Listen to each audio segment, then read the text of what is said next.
In this video, I will show you how to get the count of working hours between two dates in Excel like this. So let's get started.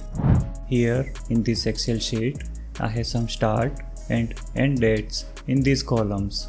Now I want to count the working hours between these two dates. For example, for the first row, working hours between Friday 19th July and Monday 22nd July will be 16. Similarly, for the second row, the count of working hours between Saturday 28th July and Monday 22nd July will be 8. To calculate the number of working hours between two dates, I will use the Excel network days function. The network days function returns the number of working days between two dates. This function accepts three arguments: a start date, an end date, and an optional holiday list. Let's start the formula by typing an equal sign in the target cell. Now type network days followed by an opening bracket. Select the start date as the first argument, type a comma, and then select the end date as the second argument, followed by the closing bracket. This part of the formula will return working days between two dates, but we want the number of working hours.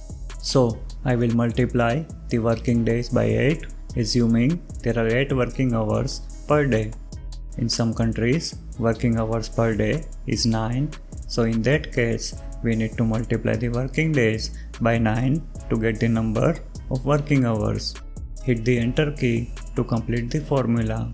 Copy the formula to other cells by dragging the cell down from the bottom right corner of the cell. As you can see, we now have the count of working hours between two dates. By default, the network days function considers only Saturday and Sunday as holidays. To exclude public holidays from the count of working hours, we can provide the holiday list as the third argument to the network days function. For example, in this Excel sheet, I have defined a list of public holidays in this column. Now let's modify the formula and provide this cell range as holidays so that these holidays are excluded from the working hour calculation.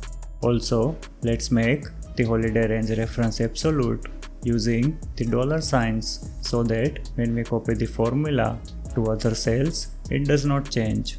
Let's copy the formula to other cells. As you can see, the public holidays are now excluded from the business hours count. The count of working hours between the 28th and 22nd of July is calculated as 0 because the 28th and 21st of July are weekends and we specified the 22nd of July as a public holiday. Similarly, for the last row, the working hour count is 16. That is because we specified Friday 26th of July as a public holiday in the list. The network days function by default excluded Saturday 27th July and Sunday 28th July. So the only working days remaining are the 25th and 29th of July. Watch these videos for more Excel tips, tricks, and how-to tutorials. If you found this video helpful, please like the video and subscribe to our channel.